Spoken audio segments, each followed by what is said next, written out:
Bismillahirrahmanirrahim. Pihak sekolah Ashifa Boarding School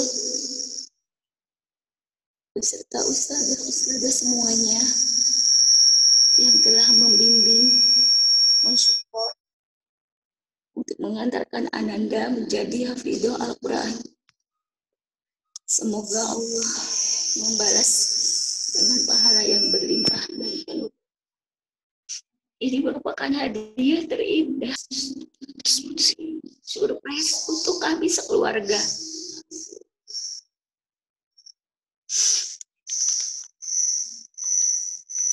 Terus terang ini merupakan kejutan untuk kami. Dan saya sangat terharu atas capaian kami. Semoga Ananda bisa istiqomah menjaga hafalannya serta mengamalkannya. Sekian sepatah kata dari saya. Jazakumullah khairan. Wassalamualaikum warahmatullahi wabarakatuh. Waalaikumsalam warahmatullahi. Dari Bapak Kepala Sekolah kepada Ustaz. Bismillahirrahmanirrahim. Alhamdulillahirabbil alamin. Alhamdulillahilladzi arsala rasulahu bil huda wa dinil haq yudhhirahu 'ala ad-dini kullihi wa kafa billahi shahida. Asyhadu an la ilaha illallah wahdahu la syarikalah. Asyhadu anna Muhammadan abduhu wa rasuluhu alladzi la nabiyya ba'da. Wa qala Allah ta'ala fi kitabihil karim wa huwa asdaqul qailin a'udzu billahi minasy syaithanir rajim. Ya ayyuhalladzina amanu ittaqullaha haqqa tuqatih wa la tamutunna illa wa antum muslimun. Wa qala aidha a'udzu billahi minasy syaithanir rajim. Syahrul ramadhanal ladzi unzila fihi al-Qur'an hudan lin-nasi wa bayyinatin minal huda wal furqan. Fama syahida minkum asy-syahra falyasum wa man kana maridan aw ala safarin fa'iddatun min ayyamin ukhra. Yuridullahu bikumul yusra wa la yuridu bikumul usra wa litukmilul 'iddata wa litukabbirullaha 'ala ma hadakum wa la'allakum tashkurun. Wa qala aidha a'udzu billahi minasy syaithanir rajim. Inna anzalnahu fi lailatul qadr wa ma adraka ma lailatul qadr. Lailatul qadri khairum min alfi syahr. Tanazzalul malaikatu war-ruhu fiha bi'idzni rabbihim min kulli amr. Salamun hiya hatta matla'il fajr. Sadaqallahul azim. Wa sadaqa rasuluhul karim wa nahnu ala dzalika minasyahidin wasyakirin.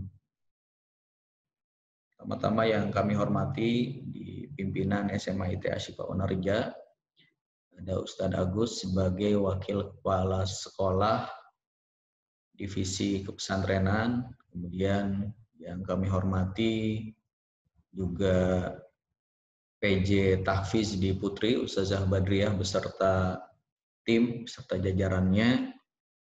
Spesial yang kami hormati pada orang tua dari Ananda Afifa, ada Bapak Deden ya, dan Ibu Nurrohmah, juga kepada orang tua dari Syahda.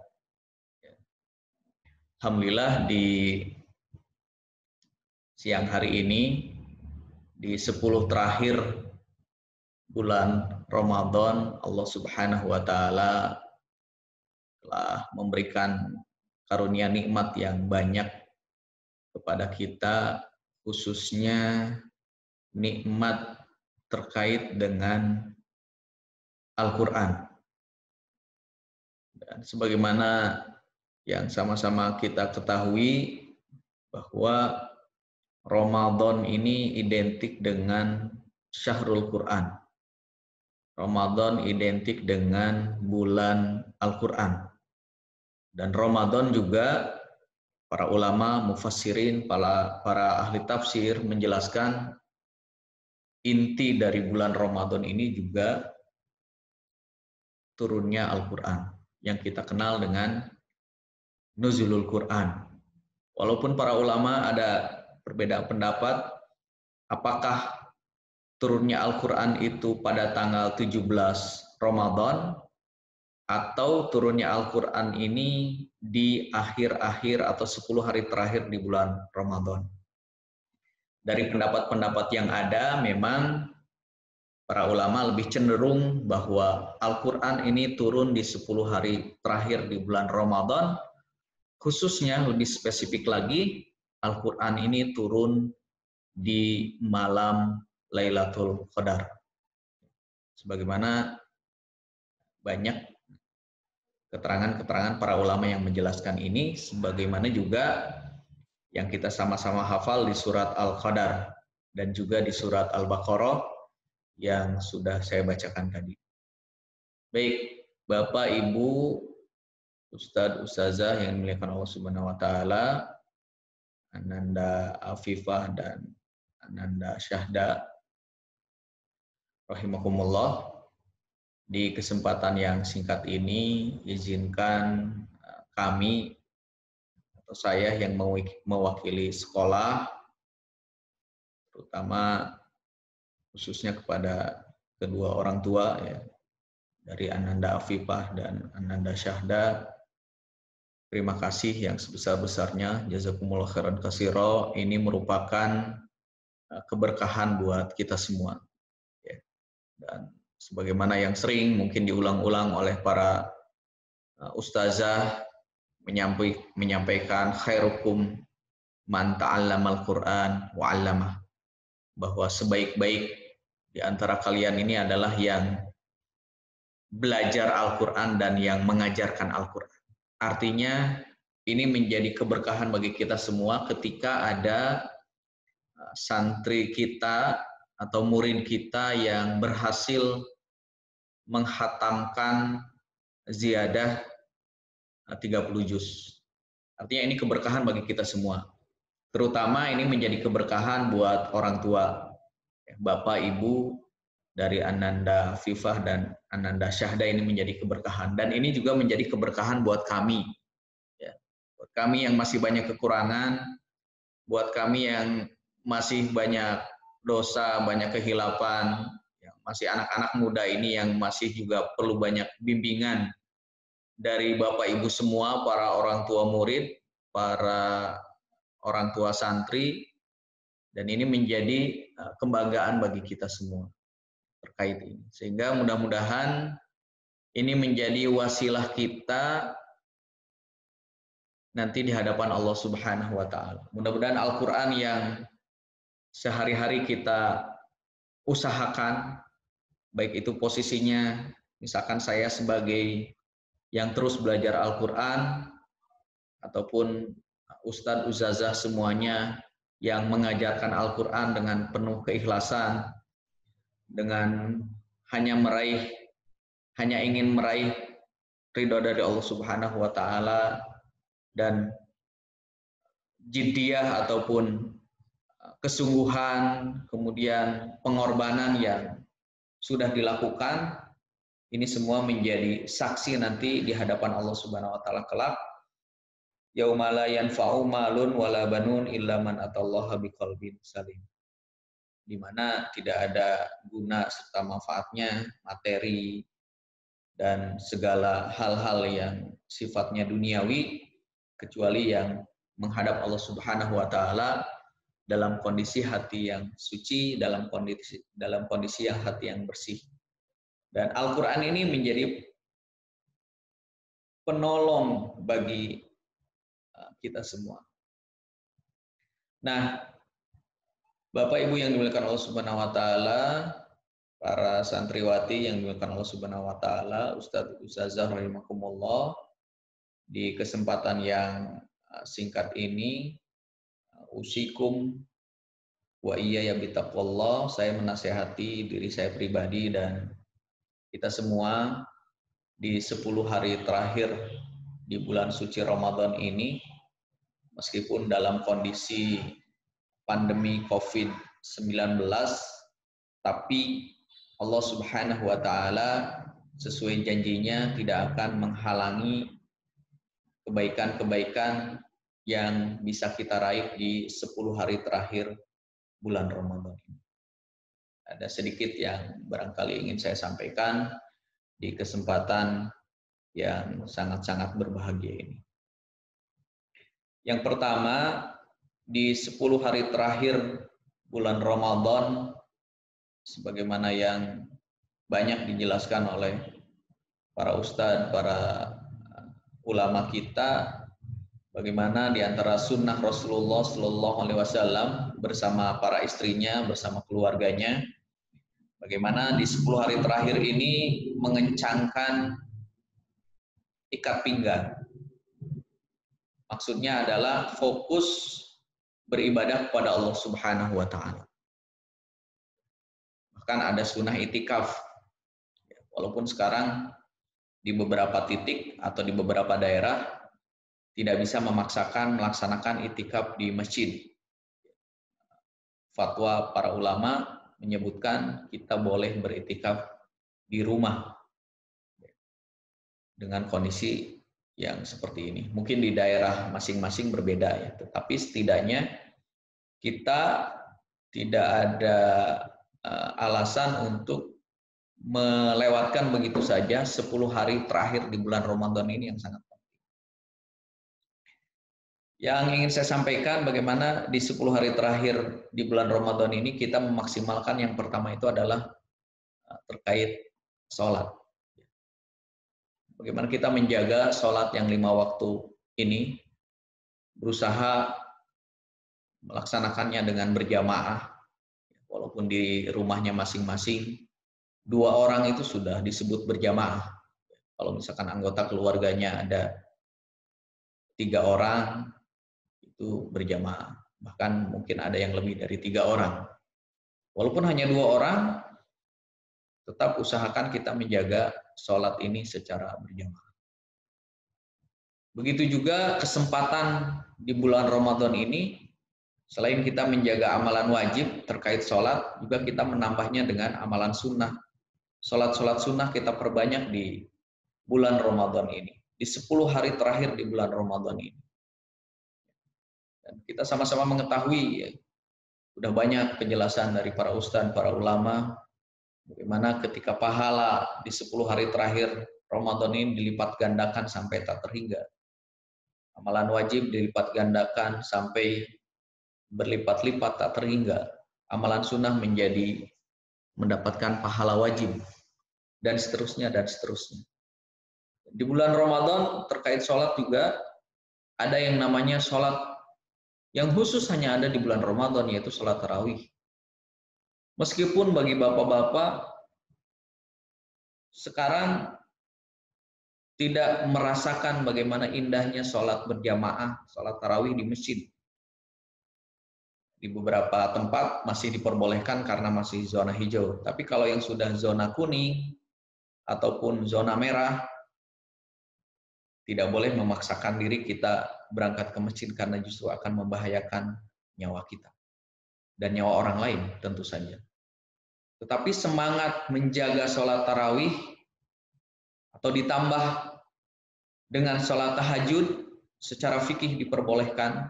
Yang penting tidak 2 kali witir, memperbanyak sholat tarawih kemudian ditambah sholat tahajud, ini bisa kita maksimalkan di 10 hari terakhir di bulan Ramadan ini.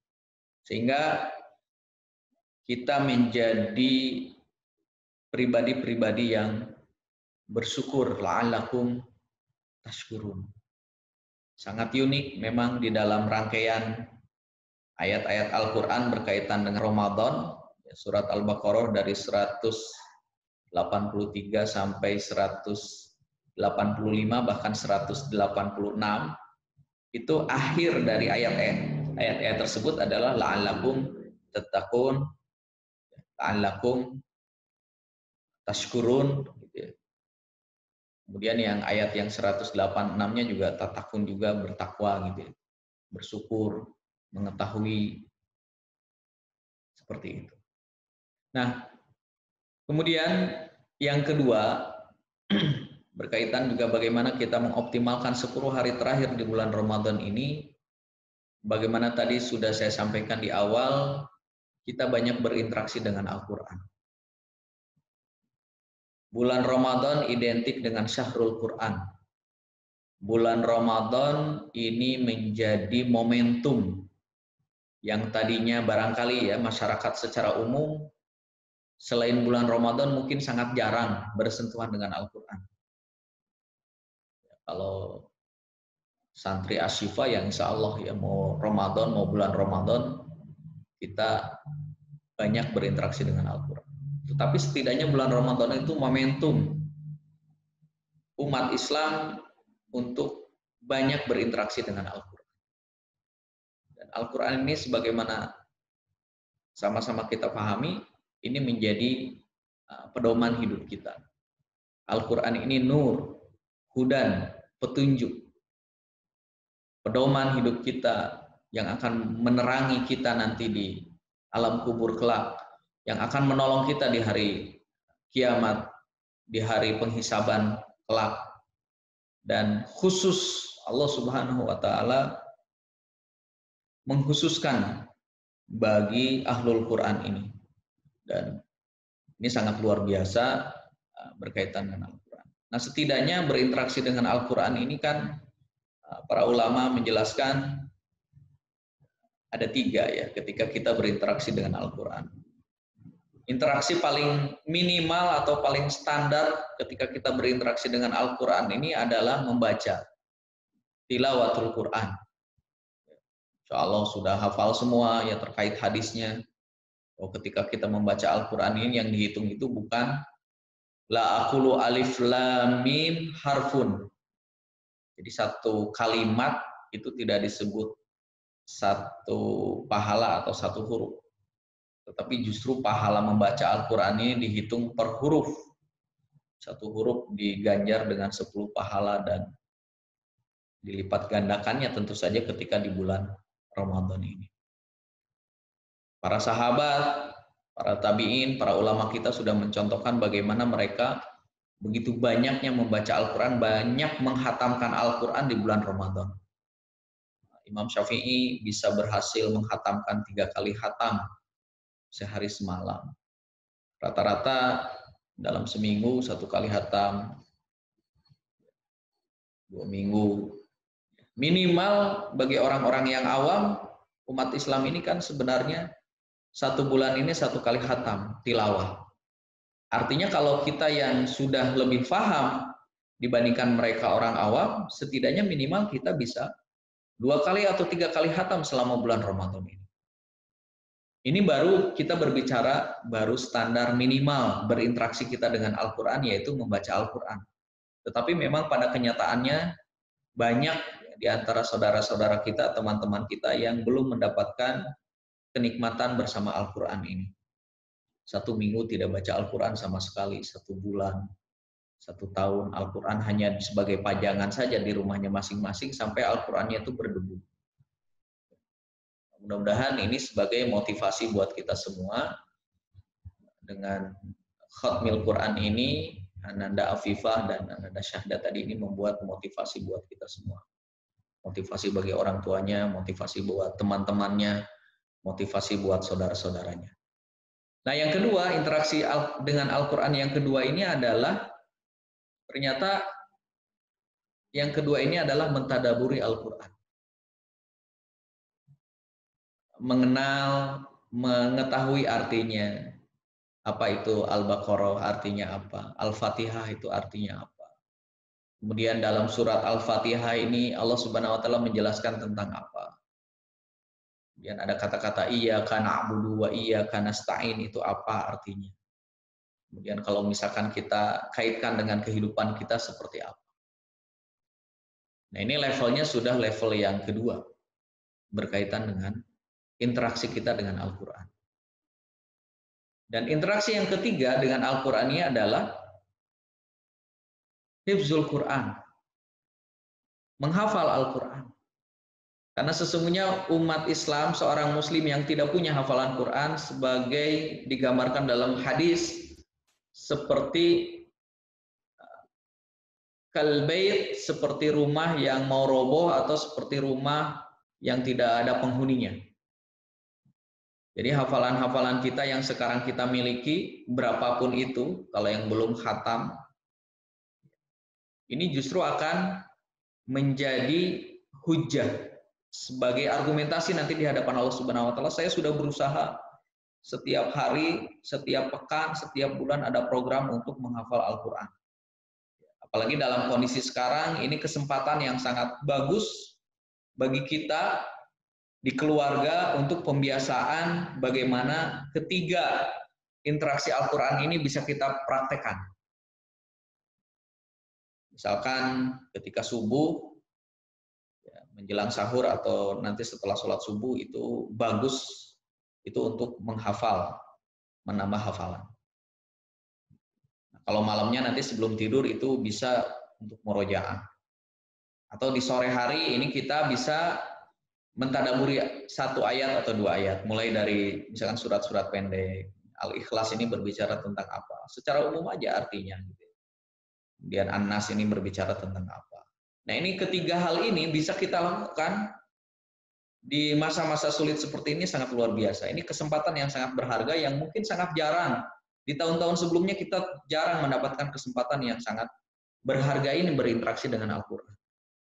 Kita bisa punya kesempatan lebih banyak membaca Al-Quran, kita punya kesempatan lebih banyak untuk mentadaburi, mengetahui makna-makna atau arti yang ada dalam Al-Quran yang kita baca, ayat-ayat yang kita baca, dan kemudian ini kesempatan berharga juga kita bisa menambah hafalan kita.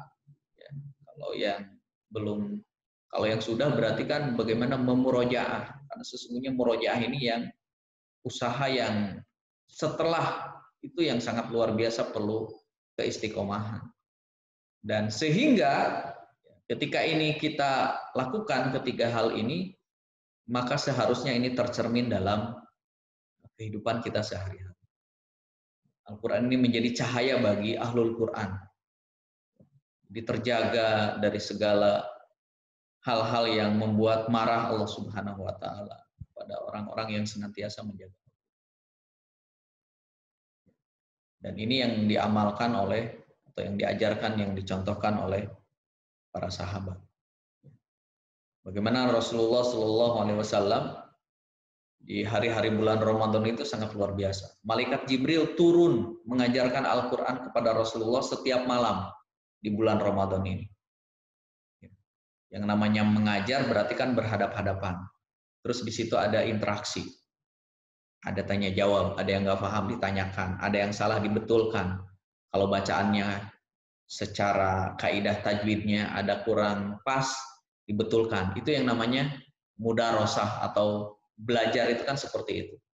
Ada interaksi. Besoknya, hari berikutnya kan lanjutkan lagi. Yang kemarin belum bisa diperbaiki, terus seperti itu dan setiap malam.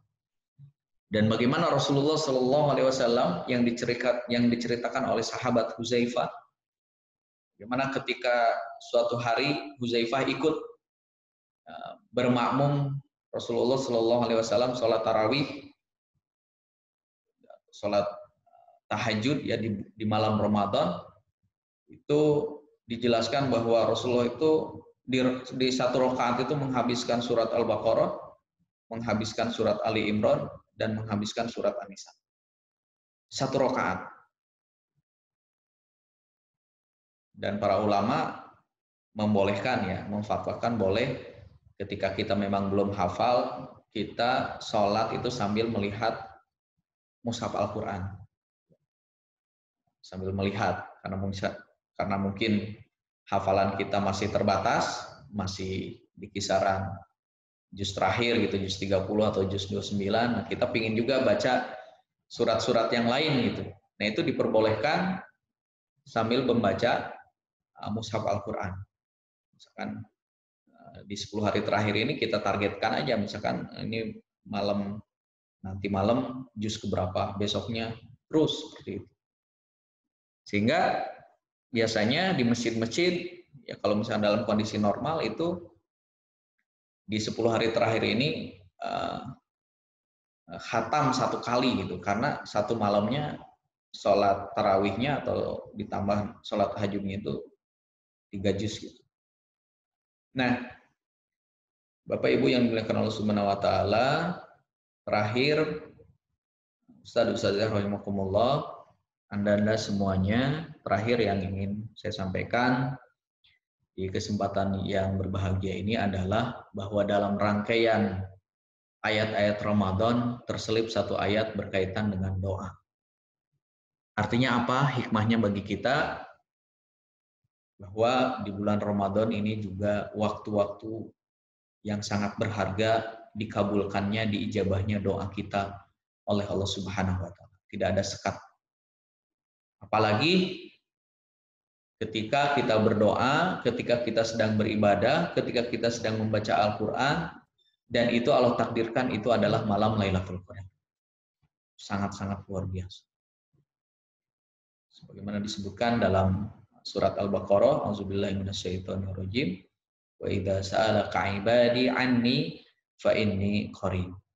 Ujibu da'wata da'i idza da'an falyastajibu li wal yu'minu bi la'allahum yarshudun. Agar kalian mendapatkan petunjuk. Artinya doa ini sepanjang Ramadan ini adalah waktu-waktu dikabulkannya doa kita. Artinya, ya, Bapak Ibu, Ananda semuanya, Ustadz-ustazah semuanya, bahwa Ramadan ini jangan sampai kita melupakan doa. Dan di dalam hadis Aisyah radhiyallahu anha, doa yang paling dianjurkan di bulan Ramadan ini, selain nanti doa-doa yang lain, hajat-hajat secara pribadi, doa yang paling dianjurkan itu adalah doa meminta ampun atas segala dosa yang kita lakukan. Allahumma afuun karimun tuhibbul afwa fa'fu anna. Di suatu ketika Aisyah bertanya kepada Rasulullah, wahai Rasulullah, ketika 10 hari terakhir apa doa yang paling dianjurkan? Rasulullah menjawab, 10 hari terakhir ini doa yang dianjurkan ini adalah doa ini, meminta ampun. Allahumma afuun karimun tuhibbul afwa fa'fu anna. Nah, setelah itu kita bisa berdoa yang lain-lain, silahkan. Berdoa minta kesehatan, berdoa minta diluaskan rizki, berdoa supaya dikuatkan hafalan Quran kita, berdoa supaya dimudahkan kita menghafal Al-Quran, berdoa supaya keluarga kita diberikan keberkahan, anak-anak kita diberikan anak-anak yang soleh dan soleha. Kemudian juga jangan lupa kita doakan mudah-mudahan COVID-19 ini segera diangkat oleh Allah Subhanahu wa taala. Nah, ini doa-doa ini sangat banyak yang bisa kita lakukan di sepanjang Ramadan ini. Sepanjang Ramadan ini. Walaupun ada hadis-hadis yang menjelaskan secara khusus, misalkan berdoa ketika mau berbuka gitu. Kemudian berdoa ketika sahur, berdoa ketika di waktu sholat, berdoa ketika tahajud, berdoa yang hadis-hadis yang secara khusus ya, antara azan dan iqomah di waktu-waktu khusus, tetapi pada umumnya sepanjang Ramadan ini adalah tempat diijabah atau waktu-waktu diijabahnya doa kita oleh Allah Subhanahu wa taala. Nah, sehingga mudah-mudahan dengan seperti itu insya Allah kita semua mendapatkan ampunan dari Allah Subhanahu wa taala. Dan sesuai janji Allah Subhanahu wa taala bahwa seharusnya atau sejatinya seorang muslim muslimah umat Islam ini ketika melewati bulan Ramadan sampai akhir Ramadan, maka ketika nanti Syawal, Idul Fitri, sesuai namanya kita kembali suci bersih sebagaimana bayi yang baru dilahirkan, lembaran putih bersih. Kenapa? Karena dosa-dosa kita diampuni oleh Allah Subhanahu wa taala. Dan na'udzubillah, apabila kita melewati Ramadan dari awal sampai akhir, tetapi dosa-dosa kita tidak diampuni oleh Allah Subhanahu wa taala. Na'udzubillah.